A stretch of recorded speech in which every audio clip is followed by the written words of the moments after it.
estamos aqui no PF Amazônia e hoje a gente tem um papo super legal comigo, Rafa, e com a Mari e com a Ká. Elas vão contar um pouquinho da história delas. Eu sou responsável por toda a área de marketing da Volvo, também por toda uma área de eletrificação,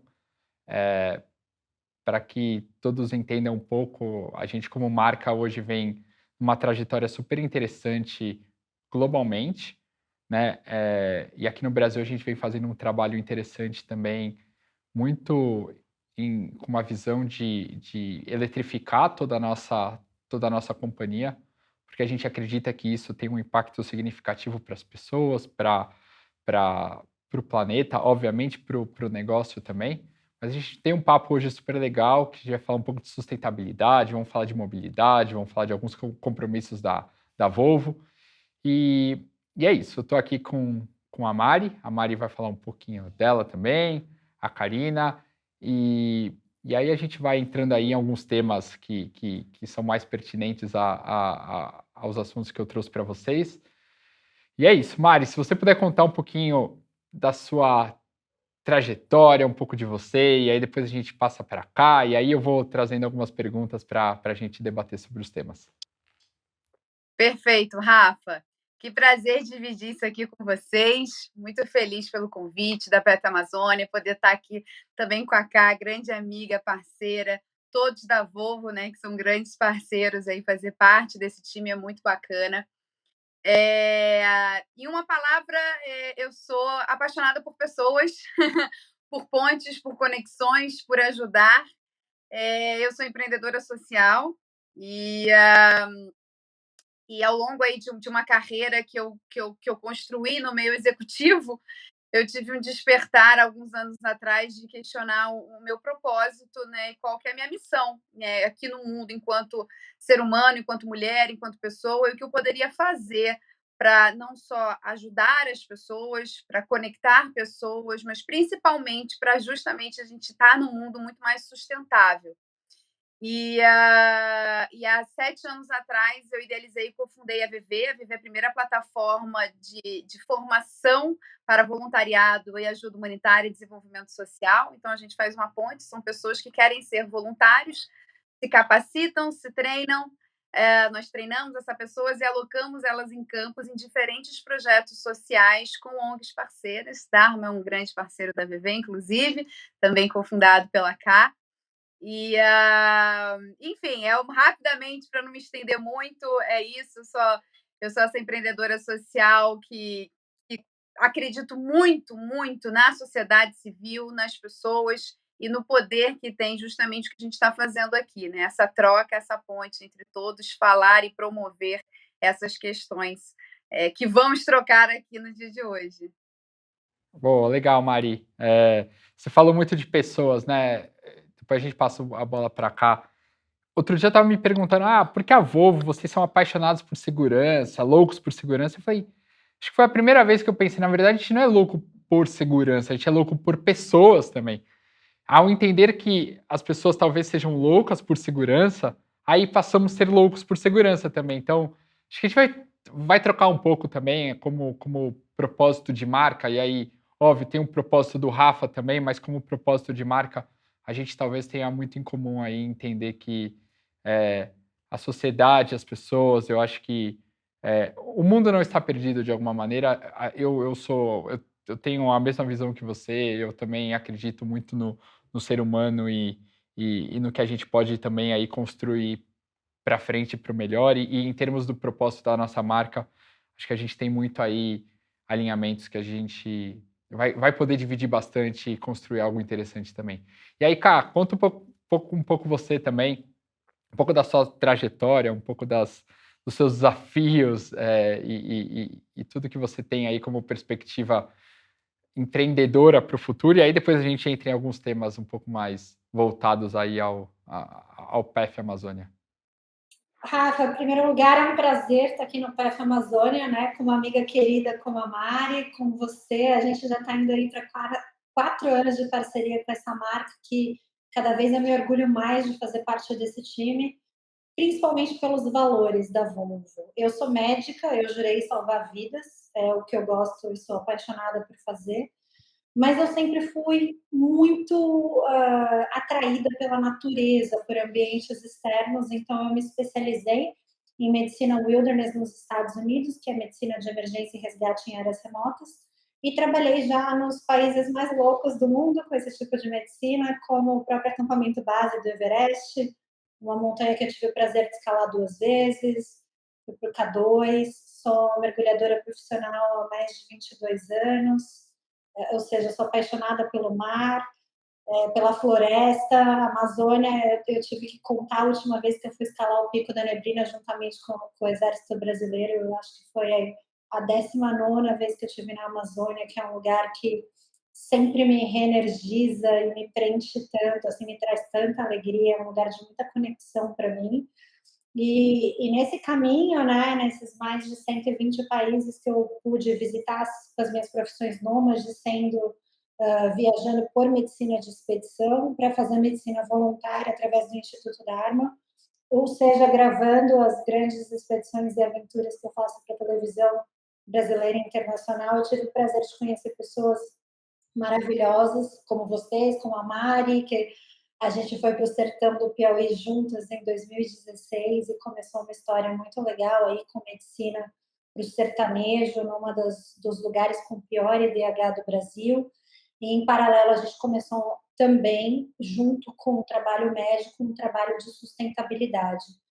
Então, eu acho que é isso. A partir do momento que a gente conseguir unir essas 3 pontes, a saúde, a educação, a segurança e a sustentabilidade, a gente vai ter o mundo que a gente quer e vai ser a diferença no mundo que a gente quer, em um lugar muito melhor para todos nós vivermos.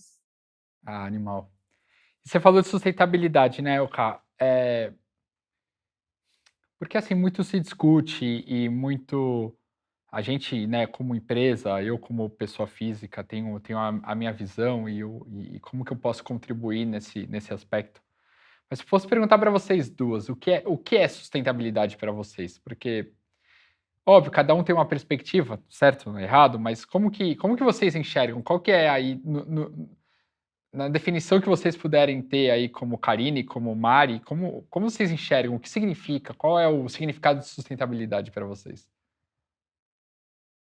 Quer começar, Mari? Quer que eu comece? Tanto faz. Eu sempre fico na dúvida, né? Quando é, quando é assim, pra mim, tanto Ah, faz. vai lá, Cá, depois a gente passa para Mari. Vamos lá. Eu acho que nós somos meros visitantes desse planeta. Nós não somos donos de nada aqui, né? Nós estamos passando por aqui e tudo que está à nossa disposição está sendo emprestado por gerações passadas e por gerações futuras. Então, a gente teria que viver da maneira mais sustentável possível. E o que implica viver de maneira sustentável?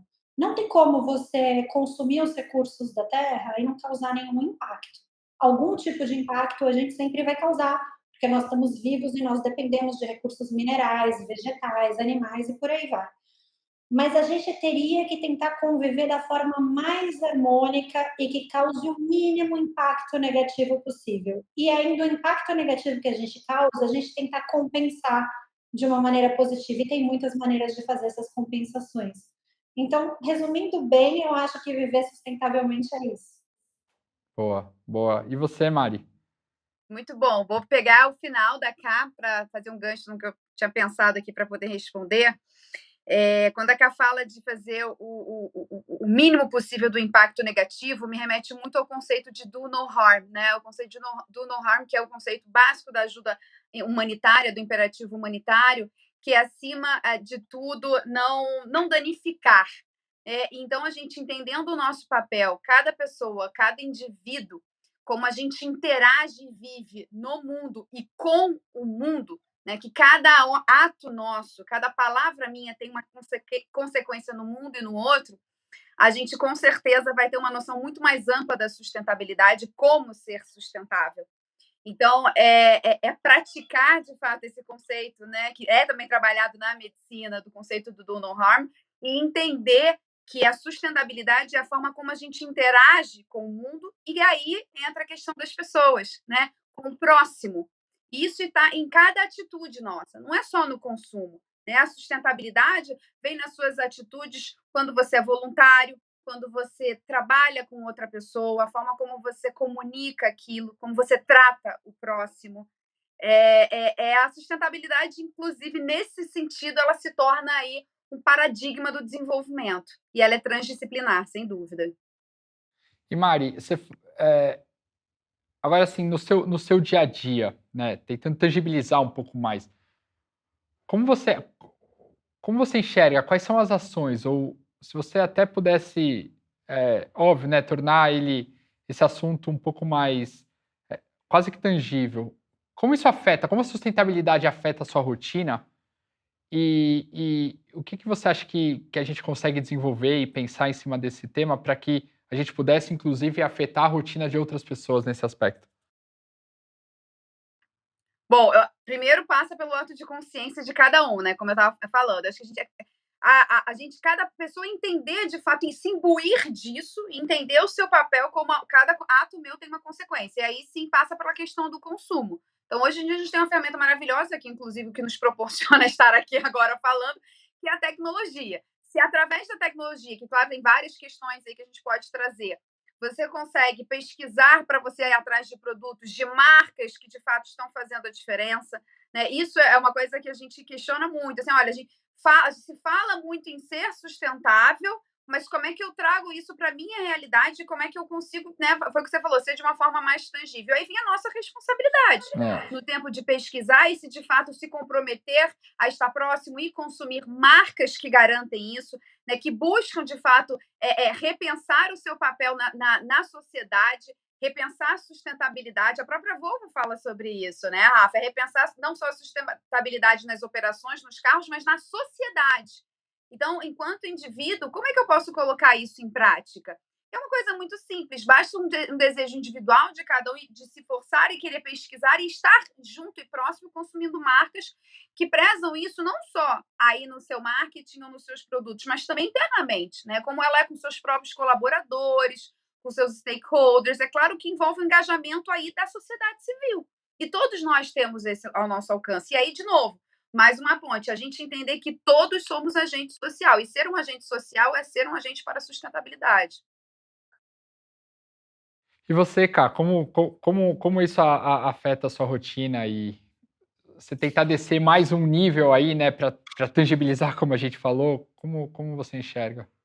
Ô, Rafa, eu concordo 100% com o que a Mari falou e acrescento mais duas esferas. A gente tem a esfera individual, né? Nós, como seres humanos, e pequenas atitudes nossas, como, por exemplo, fazer uma compostagem na sua casa, consumir menos carne, usar a máquina de lavar roupa quando ela estiver completamente cheia, apagar as luzes e consumir menos energia, tentar usar um carro elétrico ou andar mais de bicicleta, usar os transportes que são mais poluentes quando realmente você precisar ou achar uma alternativa. Então, essa é a esfera individual.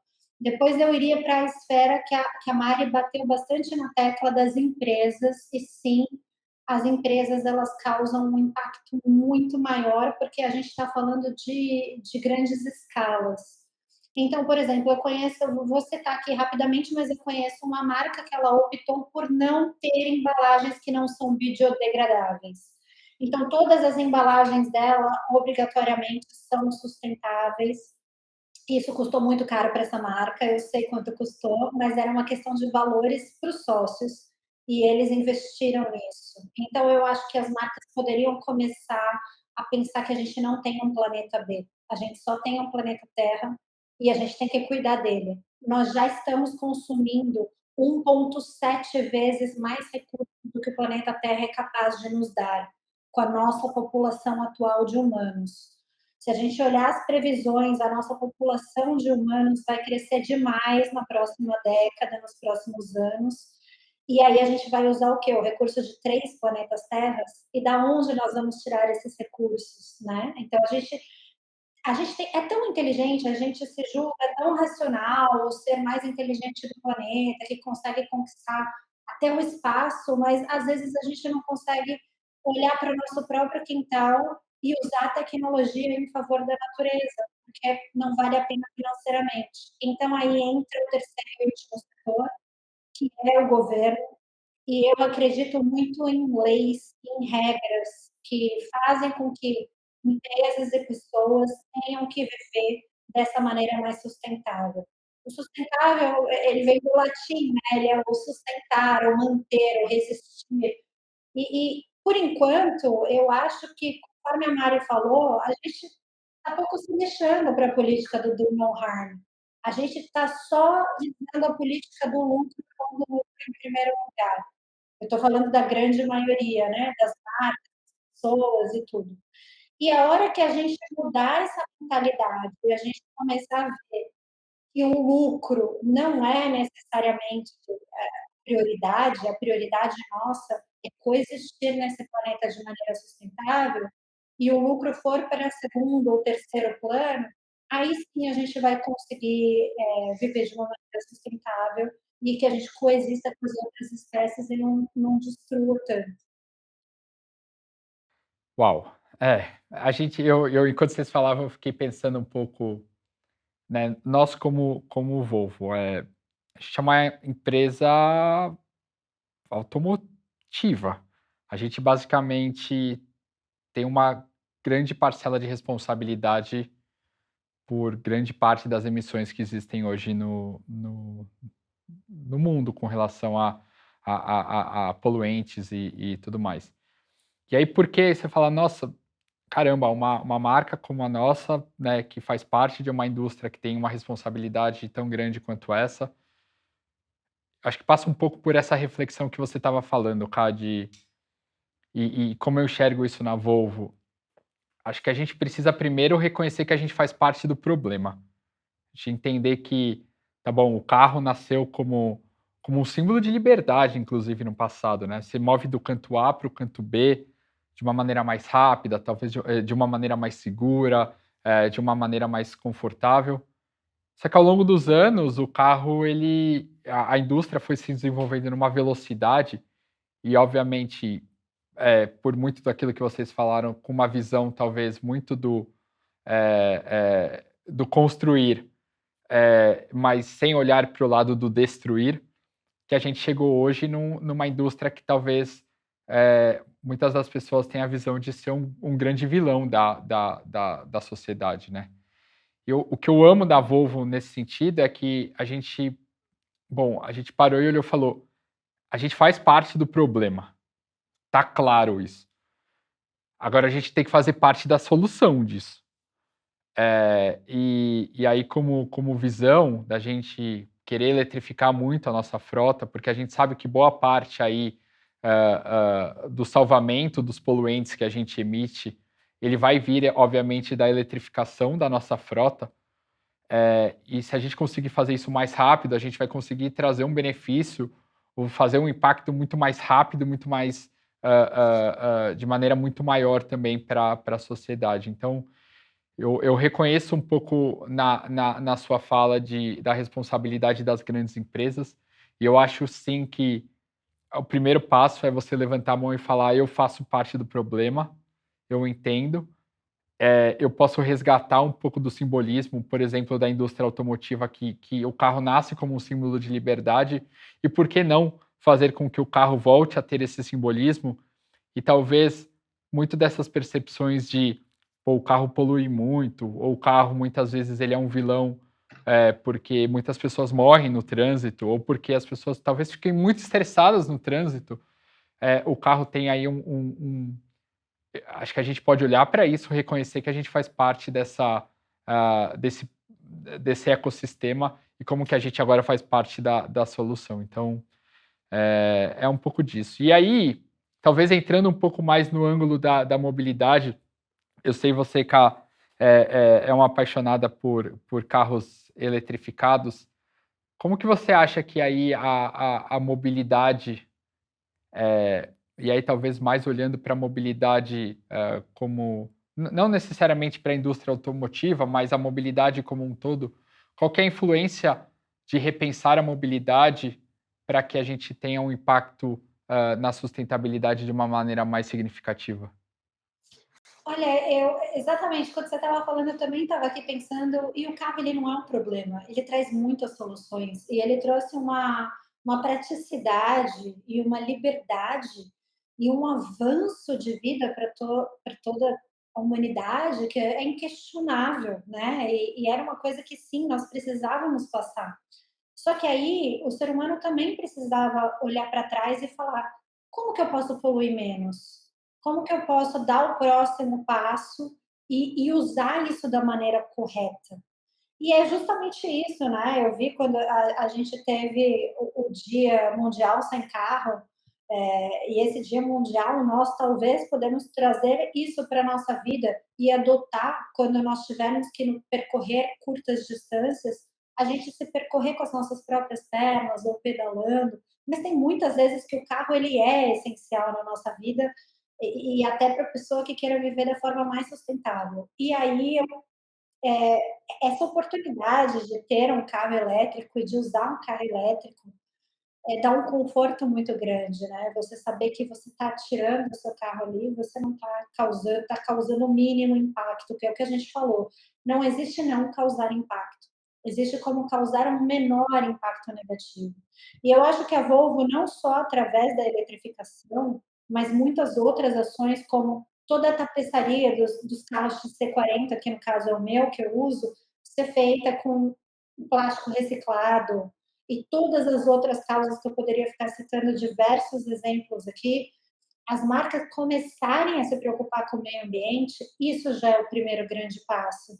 E vocês saíram na frente e deram um exemplo para muitas outras marcas também terem que olhar para isso, né? Então, eu acho que todas essas metas que a Volvo estabeleceu de eletrificação, e todas as ações que vocês, em vários âmbitos, de proteger, de reciclar, de não poluir, isso tudo é o passo e é um belo exemplo, né, Mari? O que você acha? Não, é total exemplo. Uma das coisas que eu sou apaixonada na Volvo e que eu acredito, já pegando até um gancho para a próxima, né, do que a gente pode falar aqui do futuro, de carro elétrico e tudo mais, o que eu admiro muito em marcas como a Volvo, mas principalmente a gente que está dentro, a gente pode falar isso com propriedade, é uma coisa que a gente chama de inovação aberta, né?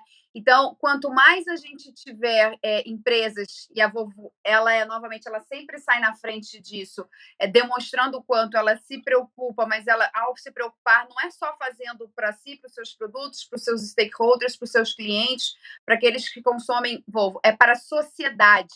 Então, a partir do momento que lá em 1959 se cria os 3 pontos, né, não tem a patente disso, decide não patentear. Aí, e tem várias outras questões, mas, por exemplo, 2019 teve algo que a Volvo fez que eu achei maravilhoso, que foi o Equal Vehicles for All, né, em que vocês fizeram toda a coleta de dados, de acidentes, desde 1970, aí você se entende que a maior parte das pesquisas que se fizeram com aqueles bonecos, né, é um perfil masculino, e no caso as mulheres aí, como é que ficam nessa questão, e abre isso para qualquer um baixar essa pesquisa, esses dados, e aí puxando por esse gancho que a Ká falou, a mobilidade, marcas que trabalham mobilidade entenderem o seu papel como atores sociais e atores para a sustentabilidade, né? Então é um exemplo maravilhoso e que de fato a gente se orgulha nesse sentido, e a sustentabilidade está nos detalhes também, né? É 360, não é só o carro elétrico, né? Não é só o híbrido, e não é só se preocupar em ter frota 50% elétrica, 50% híbrida, é ir além, né? É nesses detalhes da tapeçaria, é como a gente trabalha os nossos colaboradores internamente com todas as políticas de equidade, igualdade. Isso é sensacional, né? Isso é exemplo. Muito legal, Mari. E você falou um pouco aí, a gente veio falando do impacto das empresas, das grandes corporações, talvez, né, para o bem ou para o mal, se elas conseguem aí fazerem grandes impactos, tanto quando tem um pensamento, tem uma reflexão sobre o tema e fala, bom, legal, daqui para frente eu vou fazer diferente. Se também ela faz essa mesma reflexão e fala, dane-se, eu vou continuar fazendo como eu faço, o impacto sempre vai ser grande. E aí, você falou um pouco da reflexão das empresas. Eu sei que esse é um tema que você é super apaixonada para falar sobre da importância do lado humano e social das empresas e como que elas podem influenciar de uma maneira geral, nesse aspecto e, e indo mais além, né? Qual que é até o papel das empresas? Por exemplo, a gente é uma empresa que no final do dia eu vendo carro para 2% da população brasileira, infelizmente, porque essa é a estrutura social do nosso país. Mas como eu, empresa, consigo aí ter um impacto direto na sociedade como um todo, numa reflexão do lado humano e social que existe. Sim, acho que é importante a gente entender uma sopa de letrinhas que está na moda, né? Que é o ESG, ASG em português, né? Que é o ambiente, o social e a governança. E o S do ESG, do ASG, é a minha linha de especialidade, é o que eu trabalho, né? Que é essa inteligência social e que é a empresa, né, se comprometer com as suas atitudes, enfim, tudo que se trabalha a sua inteligência social para a sociedade. Então, a primeira questão toda empresa ela precisa se entender e se enxergar como ator humanitário. Toda empresa ela é um ator humanitário, né? Não é só uma agência, não é só um instituto, não é só uma ONG. Não, a empresa ela é também um ator humanitário. Isso é uma coisa que quanto mais as instituições, né, pessoas jurídicas entenderem isso, e claro, isso faz parte de todos que estão ali trabalhando, mais a gente terá empresas de fato atuantes nesse sentido e comprometidas, né? Porque é importante a gente falar isso, né? Às vezes as pessoas ficam só ali no âmbito de comunicar e não internalizar e fazer isso para dentro.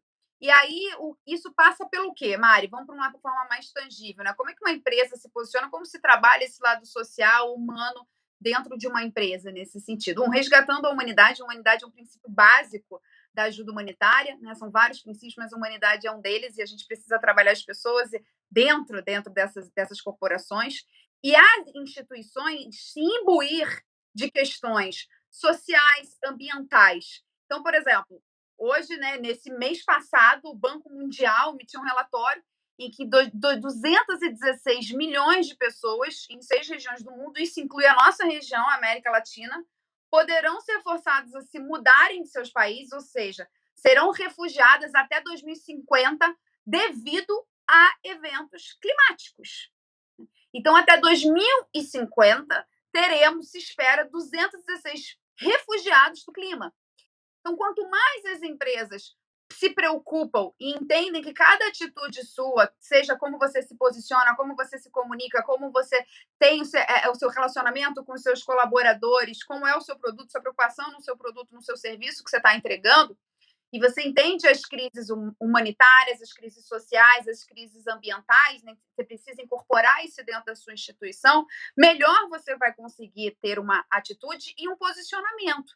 Isso é urgente, né? Isso é para ontem, na realidade. É necessário esse despertar e não só da sociedade civil, né? Mas principalmente da empresa enquanto ator humanitário. E aí, novamente, quando a gente puxa para a gente para a Volvo, né, que faz parte de todo esse ecossistema e, claro, se orgulha muito disso, é que para proteger o mundo precisa ir além do seu produto, do seu core business que você desenvolve. É preciso pensar, repensar e trabalhar junto com a sociedade. Esse é um caminho. Ô Mari, e aí talvez uma pergunta um pouco mais pessoal nesse aspecto, pessoal quanto o Rafa, tá? Eu tenho visões muito parecidas com a sua, mas do seu ponto de vista, por que é só uma questão de lucro e por que não fazer essa migração? Por que você acha que ainda existem corporações? Eu imagino que a resposta seja muito em relação a isso, mas por que a escolha não é unânime nesse aspecto, em fazer uma migração de um consumo, de uma cadeia, de uma produção consciente nesse aspecto? Puxando a fala da Carla também nesse sentido, que infelizmente às vezes as pessoas ainda estão muito imbuídas do eu, né? Numa jornada às vezes individual em se colocar o eu, né, no centro. né? E não, quando você fala ali o coração, né, na proposta de valor de uma instituição, principalmente quando a gente fala em proposta de valor, é entender que quem é empreendedor social conhece bem essa frase, eu como aqui a pessoa que levanta a bandeira do empreendedorismo social falou muito sobre isso, que é entre fazer o bem e ficar e ter lucro, dá para ficar com os dois, né? A gente vive numa sociedade capitalista em que existe o lucro. Hoje a gente tem um movimento muito forte do capitalismo consciente, que é inclusive um movimento que eu aconselho muito a todos a seguirem. Aqui, se eu puder deixar uma dica, né? John Mackey, Raj Sisodia são os fundadores desse movimento do capitalismo consciente. Mas quanto mais você entende que dá para fazer os dois, e aí é uma questão de cultura, tá, Rafa? É uma questão cultural mesmo, né? Como a gente diz em empresas, no startupês, de mindset. Mas você está aqui, tudo de cultura, da forma como a gente pensa. Como é que a gente muda essa relação e consegue entender que eu consigo também ajudar o mundo, ajudar o próximo, ajudar a minha sociedade enquanto empresa? E como é que eu faço isso? Qual que é um caminho? É justamente passando pela inovação aberta, passando por você abrir e fazer junto, colaborar, cooperar, né? No mundo de tudo é co-living, co-working, não esquecer esse é muito importante. Como que a gente faz isso junto? Como é que eu, como instituição privada, trago o terceiro setor para estar junto comigo? Apoio um instituto, como, por exemplo, apoio um Instituto Dharma, que são institutos que fazem tanto pelo mundo. Ao invés de ter uma dicotomia entre o mundo, a gente não precisa de mais dicotomias, né? A gente não precisa estar no mundo de duas pontas, ao contrário, a gente precisa unificar isso, de cocriação, de fazer juntos. Então, é a união. Quando você tem empresas que falam, não, vou trazer uma ONG que tem o saber do social e sabe como fazer isso para trabalhar junto comigo, é aí que a magia acontece, é aí que dá para fazer junto. Quando eu trago uma startup social para estar junto com a minha empresa e alavancar e crescer junto, porque ela tem agilidade, ela tem tecnologia, ela tem olhar, ela está no campo, né? Porque a gente precisa escutar o campo para poder trabalhar no social, para poder trabalhar a sustentabilidade, e a ONGs, startups têm isso também. É aí que a gente consegue, de fato, ter a transformação. E é aí que a gente consegue trabalhar cada vez mais com um mais sustentável. E empresas que estão trabalhando isso, que já entenderam, saem na frente nesse sentido. E está tendo esse movimento, né? E esse movimento passa por todo esse despertar, a própria crise, enfim, do que ocorreu. Aumentou em 147%, por exemplo, em 2020, a procura por fazer trabalho voluntário, né? Isso é uma coisa muito forte que teve em meio à pandemia. Então, a gente está tendo isso. Foi o que eu falei, eu sou uma eterna otimista nas pessoas, nos seres humanos. E eu acho que, mais do que nunca, a gente pode e deve estar no momento para se capitanear isso e trabalhar enquanto instituição e pessoas. Legal. Eu até te perguntei isso porque até a minha trajetória foi sempre muito relacionada à pesquisa, né? Sempre pesquisei, trabalhei em institutos e tudo mais. E uma das coisas que a gente sempre estudou e algo que a gente tenta aplicar muito aqui na Volvo é talvez no passado ou até hoje, de alguma maneira, existe algum paradigma que para eu, de alguma maneira, optar por um consumo um pouco mais consciente, eu tenho que abrir mão de função. É quase uma relação eh, emoção versus função, onde isso não necessariamente, quando você começa a desconstruir um pouco esse olhar, e aí eu vou tentar tangibilizar isso um pouco melhor, eu posso consumir um carro que ele é elétrico, não é porque ele é elétrico, ele vai deixar de ser potente, ele vai deixar de ter o conforto, ele vai deixar de ter uma dirigibilidade legal. Por um outro lado, com carro elétrico, inclusive, eu tenho uma performance funcional mais interessante. Então, quando a gente consegue equilibrar e a gente consegue trazer, inclusive, esse consumo consciente, ou aspectos sustentáveis, que, inclusive, elevem a função, eu acho que aí é um ganha-ganha incrível, entendeu? Então, só compartilhando um pouco como nós enxergamos, ou como talvez eu, Rafa, enxergue isso, a gente ainda consegue fazer com que a convivência desses dois pilares, vamos dizer assim, eles vão aí para um bem comum, e aí não deveria existir nenhum trade-off, você não precisaria abrir mão de nada para você ter aí, de fato, um consumo numa visão um pouco diferente, né? Mas, bom, e aí a Karina viajou o mundo inteiro, e ela provavelmente deve ter já enxergado alguns sinais, e ela falou no começo que é apaixonada pela natureza. Cá, conta um pouco pra gente quais são os sinais que o planeta vem dando para a gente, a ponto de entender que a gente precisa prestar atenção já ou para ontem, como a Mari disse, para a gente garantir que a gente não vai precisar ir de 3 planetas para o futuro, a gente vai conseguir viver nesse mesmo planeta que a gente vive hoje.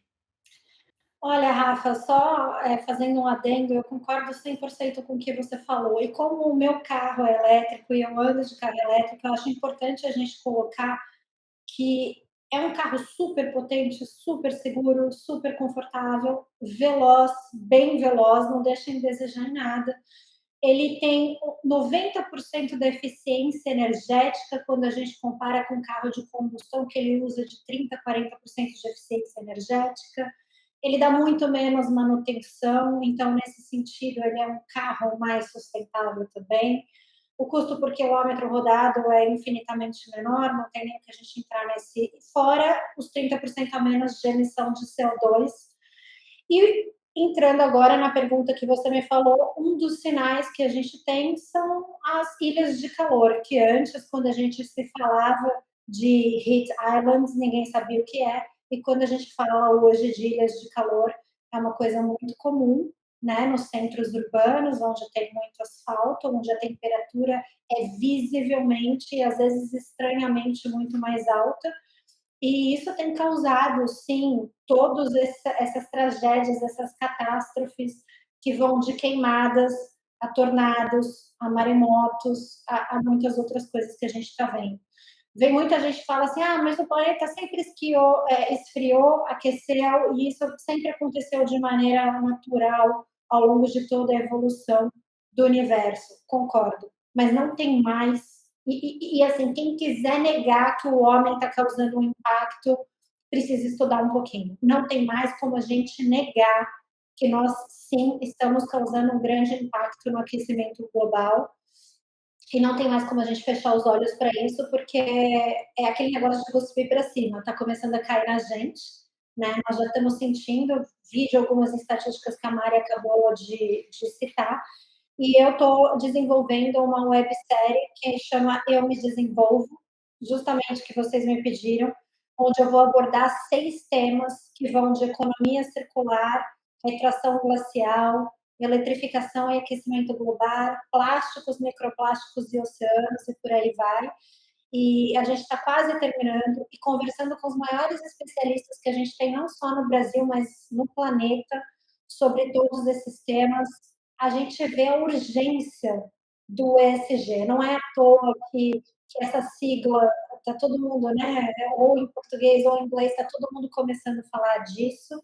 É porque as pessoas perceberam que se elas não começarem a ser um pouquinho mais sustentáveis em todas as esferas, o indivíduo, as empresas, o governo, as leis, a gente realmente não vai ter para onde ir, vai ser um planeta muito, muito difícil de se viver. Então, acho que cada um tem que fazer a sua parte, sim, mas nós também temos que cobrar do governo de ter leis mais práticas. Por exemplo, o Chile. O Chile saiu na frente na América Latina e é o primeiro país que conseguiu banir o plástico descartável.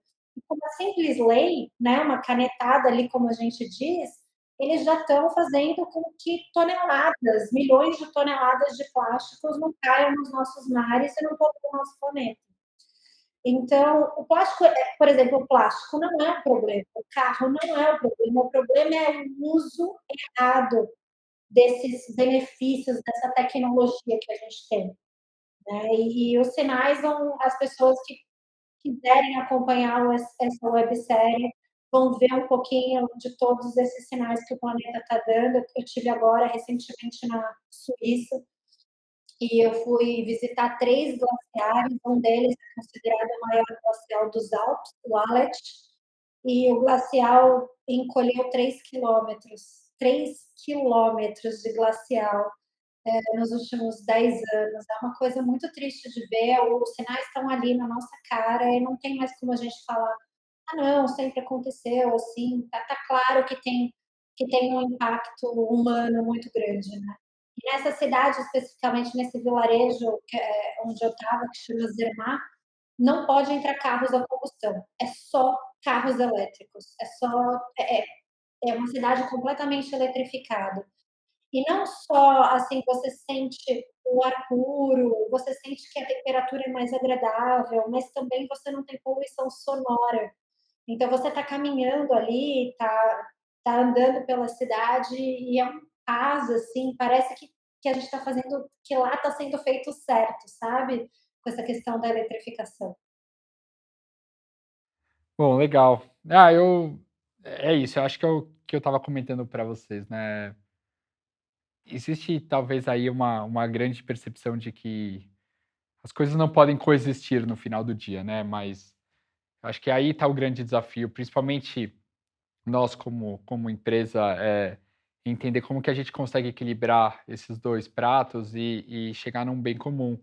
E é isso, não precisa ser eu não preciso para consumir de alguma maneira destruir, e aí eu consigo fazer transformações tecnológicas, a gente falou de de de consumo de tecnologia aberta e tudo mais. Eu acho que a gente por aí, a gente consegue, de alguma maneira fazer com que as coisas consigam caminhar num bem comum. E aí para finalizar, a gente falou um pouco aí, né, a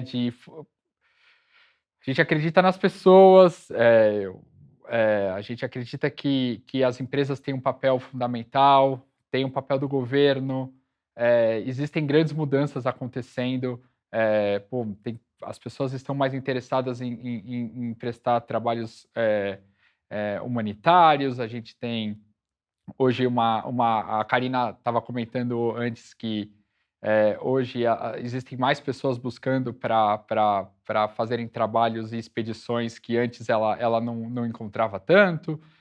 Como é que vocês imaginam o futuro da sustentabilidade no mundo? E se vocês conseguirem, obviamente, dar um foco no nosso país. Qual é o futuro para isso? Como que vocês enxergam?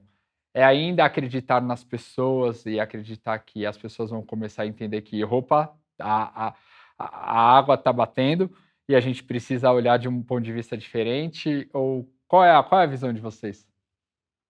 Eu vou deixar a Mari falar primeiro, porque ela é muito mais otimista que eu, e o otimismo dela me contagia, eu adoro. Porque para mim, assim, a resposta é muito simples. Para mim, assim, leis. Leis e custar caro no bolso. A partir do momento que mexer no bolso das pessoas, todo mundo muda, né? Mas a Mari é muito mais positiva que eu, então eu vou deixar ela terminar, porque ela vai terminar daquele jeito assim que a gente sai, é possível. Uh, Muito bom, minha amiga. Certamente, puxando o gancho também que a Ká falou, né, na realidade da realidade, né, as pessoas entenderem ali o quanto a gente falhou, o quanto a gente falhou e quanto a gente continua falhando, né, isso é importante, então a gente se imbuir dessa responsabilidade, mas pegando o gancho das pessoas, eu como grande entusiasta do ser humano, passa pela formação dos seres humanos, das pessoas, da humanidade. Né? Cada pessoa entender o seu papel e como fazer. E a gente passar a acreditar acima de tudo. Porque se a gente perder a esperança, a gente não faz mais nada.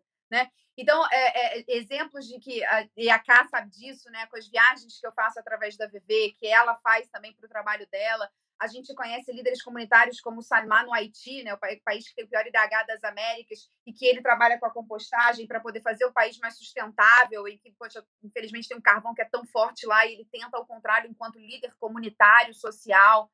Então, assim, não perder a esperança, porque existem muitas pessoas que estão fazendo. Então, eu enxergo o futuro, tem que passar pela formação de cada um, pelo despertar individual, para então se ter um despertar que já está ocorrendo coletivo nesse sentido, e entender os pequenos passos à frente que cada pessoa e aí cada marca pode dar, né? A própria Volvo fala nisso, os pequenos passos à frente que já se tem da eficiência energética, produção ética da Volvo, materiais reciclados. Então, é fundamental isso, a gente poder entender, é isso que eu acredito. Eu acredito que tenho medo. Às vezes me pergunto, meu Deus, como é que vai ser, né? Como é que eu deixo isso para filhos, enfim, primos, sobrinhos, e enfim, cada um individualmente? É claro que dá medo, e justamente às vezes é o medo que vai nos mover. Né? A gente tem que, talvez, então, se você tem medo, a inquietude e a insatisfação ela tem um poder muito forte. Então, a gente conseguir trabalhar essa inquietude e satisfação da sociedade civil, entender que a gente precisa se mexer e partir para a ação, esse é um futuro muito importante que passa por nós, seres humanos. Então, a responsabilidade social, a responsabilidade de preservar o meio ambiente significa um compromisso com a vida, com a sua própria vida também, né? Então, acho que é essa consciência que a gente precisa ter. Não sei se eu fui tão otimista, mas é um pouquinho o olhar que eu tenho. Começou otimista e... Porque Não, realmente mas assim, é uma balança, né? A gente às vezes dá medo. Será que a gente vai conseguir? Mas assim, a gente consegue a partir do momento desse despertar individual de cada um e a gente entender o nosso papel aqui. Ótimo. Bom, a Ká já falou que ela já vai mais direto a leis, dor no bolso. Eu acho que eu vou numa mescla aí das duas. Eu acho que eu faço terapia há um tempo, né? E minha terapeuta sempre fala que a gente é movido por medo ou prazer, né? O ser humano é movido com relação a esses dois. Eu acredito muito na versão de ser movido pelo medo. Óbvio, na conotação positiva de não ficar parado e o que eu faço com relação a isso. Ao mesmo tempo que talvez o nosso cérebro ele é um pouco programado para a gente pensar em ações muito pontuais. Eu não consigo hoje, eu estou consumindo isso e eu pensar em qual é o impacto ou que vai ter no meu corpo daqui 30, 40 anos, talvez. Então, acho que quando a gente começa a refletir e entender que pode passar pelo medo de que, de alguma maneira, eu não vou ter 3 planetas, porque isso é impossível de acontecer. Eu acho que aí dá para a gente, de alguma maneira, começar a repensar e refletir um pouco sobre o tema. Então, e eu acredito nas leis, no final do dia, talvez é um ponto de vista um pouco mais funcional, racional, e que acho que aí no final é um pouco... Por exemplo, né, Rafa, os carros elétricos, um exemplo muito prático, os impostos são muito mais baixos. E isso está fazendo com que as pessoas, de uma certa forma, sejam incentivadas a partir para a eletrificação. Então, está aí um exemplo da questão do doer no bolso que a gente falou, que pode funcionar. Imagina para uma marca que só usa embalagens extremamente nocivas para o meio ambiente, um plástico que não pode ser reciclado. Aliás, nós já sabemos que apenas 9% dos plásticos podem e são recicláveis, né? O que é um pecado. E aí essa empresa ela começa a usar embalagens biodegradáveis e por conta disso elas têm um enorme desconto nos impostos ou elas conseguem ali de alguma maneira ter um lucro maior por ser corretamente sustentável e está praticando o ESG dela de uma maneira justa. Então, eu acredito muito nisso, mas eu gosto muito de ouvir a Mari e essa coisa assim das pessoas e aí ela me enche de esperança. Então, foi muito bom essa conversa. Obrigada aí pela injeção de ânimo, Mari. É isso, a gente sai diferente aqui, pelo menos. Bom, obrigado, gente. Valeu, Mari, por tudo, pelas suas mensagens, por sua contribuição, pelo seu otimismo. Cá, mesma coisa, obrigado por esse papo. No final passou rápido, achei que a gente era um tema que a gente ia discutir de uma maneira mais breve, mas acho que a gente fez ser um pouco mais leve, um pouco mais tangível, um pouco mais otimista. Então, é isso. Valeu pelo papo e bora para a próxima. Obrigada pelo convite, um beijão. Até mais. Valeu, Cá. Obrigada Obrigado, pelo Mari. convite, gente. Um beijo. Até mais. Valeu, gente. Obrigado.